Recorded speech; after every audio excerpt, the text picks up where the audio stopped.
महादेव दोस्तों, आज की इस वीडियो में हम पंडित प्रदीप मिश्रा जी के द्वारा बताए गए इस उपाय के बारे में जानेंगे, उनकी ही अपनी आवाज में। बेटी को देने से पहले 50 बार विचार करो ये लड़का इसके लायक है कि नहीं। भाई दक्ष प्रजापति की कथा कह रही है। दक्ष प्रजापति ने सती को अपने यहाँ रखा, हिमालय राज ने पार्वती को रखा, जनक जी ने सीता को रखा।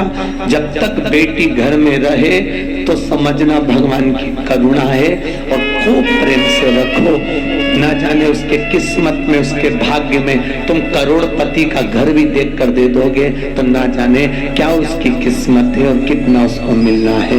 ये उसका भाग्य है, उसका भाग्य उसके साथ, किस्मत उसकी अपने साथ है।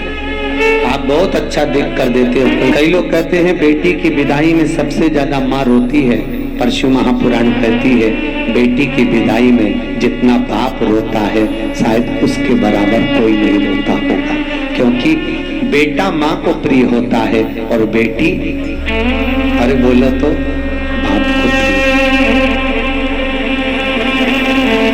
बाप को प्रिय है। तो कई बार बेटियां ऐसा शब्द बोल जाती, पापा मैं जा रही हूं, आपने मेरी शादी कर दी है, मैं दूसरे घर जा रही हूं, पापा पर आपकी बहुत याद आई।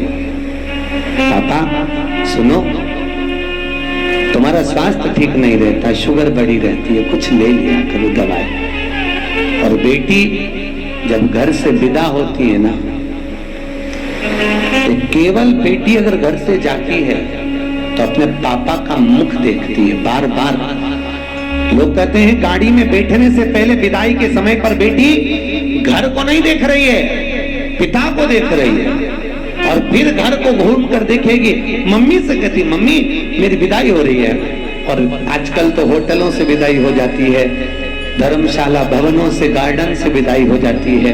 पर बेटी अगर कहीं से विदा होना चाहती है तो अपने घर से, मम्मी एक बार मुझे घर और देख लेने दो, मेरे को आपने, मम्मी आपने मुझको दूध पिलाया है, कैसे पाल पोस कर बड़ा करा माँ, पर बेटी बड़ी हो गई और दूसरे के घर ब्याह कर जाती होगी, उस माँ का कलेजा कितना रोता होगा जिसको पाल पोस कर बड़ा करा और दूसरी जगह भेज दिया। तो बूढ़ी से बूढ़ी माँ भी होती है ना, उसको भी त्योहार पर अपने मायके की याद आती है। वो भी अपनी बहू से कहती है मेरे 4 भाई हैं, 4 राखी धर दे मेरे भतीजों के लिए रख दे। मम्मी वो राखी पहुंचेगी नहीं तो, इतने में बूढ़ी से बूढ़ी माँ भी कहती है रख दे तू, वो पहुंच जाएगी, मुझे उम्मीद है। और बूढ़ी से बूढ़ी माँ भी, जब माँ बाप जिंदा रहते हैं ना तब तक, माता पिता अगर जिंदा हैं तब तक बूढ़े से बूढ़े व्यक्ति को भी अपनी माँ की याद आती रहती है। बेटियों की आंख में भले घर में व्यस्त रहती है, पर जब जब मायके जाती है तो बूढ़ी बूढ़ी माँ अपनी बेटियों को गले लगा कर कहती, बहुत दिन हो गए तू आती क्यों नहीं है। मम्मी बहुत फैला रहा है, घर में काम सरता नहीं, बहुत साथ है। माता पिता जब चले जाते हैं ना तब बेटियां मायके आना कम करती हैं, अब नहीं आती। भाई और भाभी कहते हैं जीजी क्यों नहीं आती, भैया पापा की बहुत याद आती है।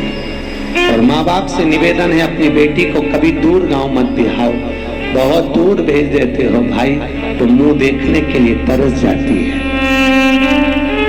कई माँ बाप तो कोई पड़ोसी भी जाता है ना उसके साथ भी झोला रख कर भेज देती है। माँ आज पड़ोसी जा रहा है, अपने पति से कहती सुनो जल्दी जाओ, जल्दी से बेसन ले आओ, मैं लड्डू बना देती हूँ, मेरी बेटी को बहुत अच्छे लगते हैं, और तिल्ली की गजक अच्छी लगती है, जाओ। और अपने वो हलवाई की दुकान है ना उसके यहाँ से सामान लिया, उसको यहाँ के सेव बहुत अच्छे लगते हैं, जाओ।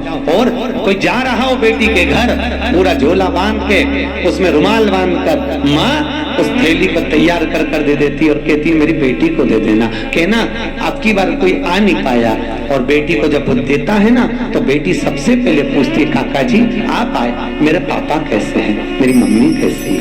बेटी का सबसे पहला झोले पर विश्वास नहीं, संबोधन बेटी पर।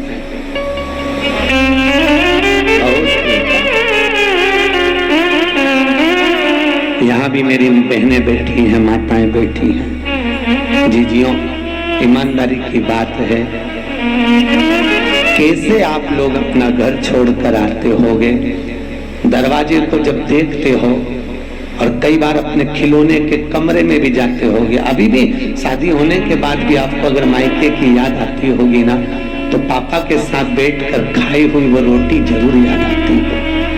मम्मी गरम गरम उतार के देती जाती है और तुम्हारी थाली में लाकर देती है और तुम कहती हो मम्मी पेट भरा गया, एक और खा ले, एक और ले ले, मैंने तेरे लिए बनाई, थोड़ी सी मोटी कर दी है।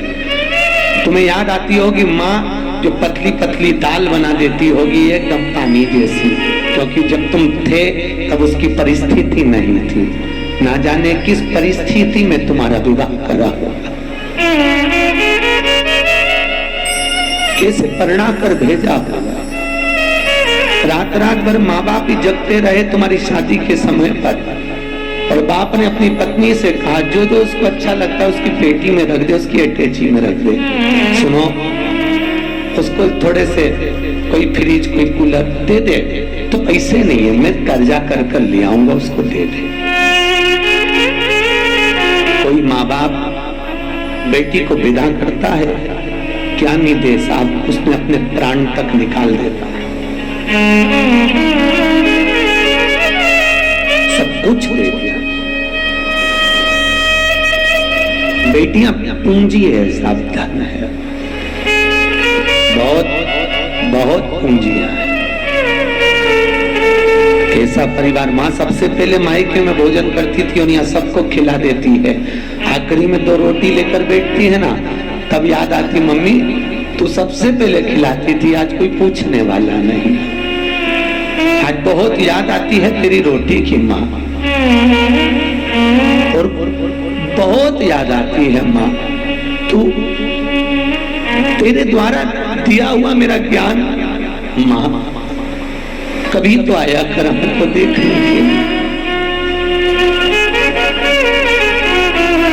कभी तो हमारे दरवाजे तक पहुंचा कर। और माँ जब मायके बेटी के ससुराल जाती है ना, और बेटी को सबसे पहले देखकर कहती कितनी दुबली हो गई, तो कुछ नहीं पाया, ले मैं बना दूं क्या? नहीं मम्मी, वहां आती हो तुम खिलाती हो ना, आज मैं तुमको बनाकर खिलाती हूँ। माँ आंख में आंसू भरकर रोती हुई, बिलखती हुई बेटी को देखकर कहती है कितने प्रपंच में पड़ी है। इधर सास मुंह बना रही होती है, उधर ननद मुंह बना रही होती है, पति का मुख चढ़ा हुआ होता है, सबको भोजन परोस देती है, सबके लिए कर देती है, पर अकेली रसोई घर में जब भोजन करने बैठती है तब मायका याद आ जाता, तब रो लेती है।